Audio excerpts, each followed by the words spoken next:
आप सभी का एक बार फिर स्वागत है SPN9 के इस खास कार्यक्रम में और मैं हूं आपके साथ फरहान।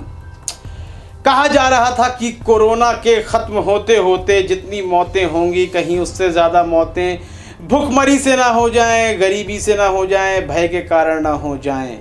तो ऐसे सर्वे होना आरंभ भी हो गए हैं और बिल्कुल होंगे। जब कोई बात सामने आएगी तो सर्वे भी किए जाएंगे और जब यह सर्वे सामने आते हैं तो चौंकाने वाली घटनाएं भी सामने आती हैं। क्या इतना बेबस है व्यक्ति की भूख के डर से वह अपनी जान दे सकता है?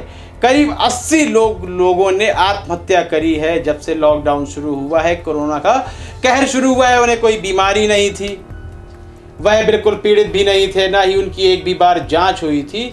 सामान्य जीवन चलना था उनका, लेकिन उन्होंने खुदकुशी कर ली। खुदकुशी करने वालों में कुछ लोगों ने भय के कारण की है, कहीं उन्हें कोरोना ना हो जाए। कुछ लोगों ने गरीबी के कारण ही आत्महत्या कर ली है।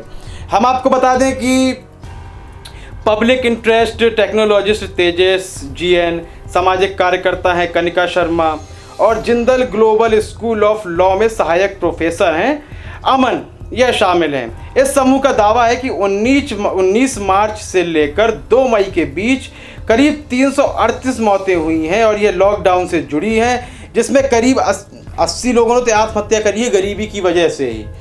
तो यह बातें अब निकलकर सामने आ रही हैं। अभी एक और भी लंबा समय है, सारे क्षेत्र ग्रीन जोन में नहीं आए हैं। अभी यह लॉकडाउन लगा रहेगा और ऐसा कोई क्षेत्र नहीं है जहां मजदूर ना हो, गरीब तबका ना हो। तो इसके लिए सरकार बिल्कुल भी कोई कदम नहीं उठा रही है। हम यहाँ बिल्कुल भी सत्ताधारी दल की आलोचना नहीं कर रहे हैं।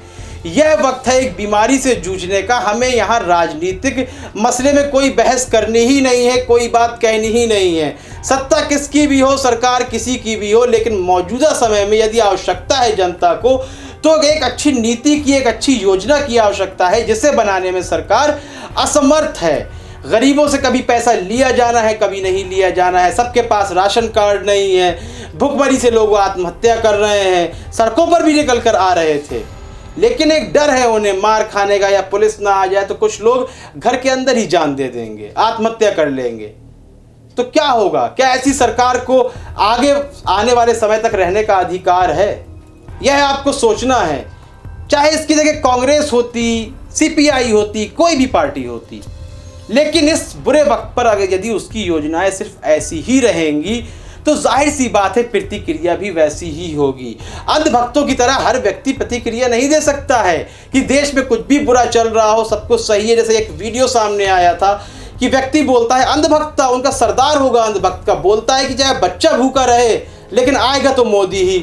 तो ऐसे अंधभक्तों को देखकर एक बड़ा ताज्जुब होता है कि क्या वाकई में इतने शक्तिशाली अंधभक्त हैं जो बच्चे को भूखा मरता देख सकते हैं, लेकिन आएगा तो मोदी ही। तो आप खुद सोच लीजिए नफरत की दीवार कितनी मोटी है।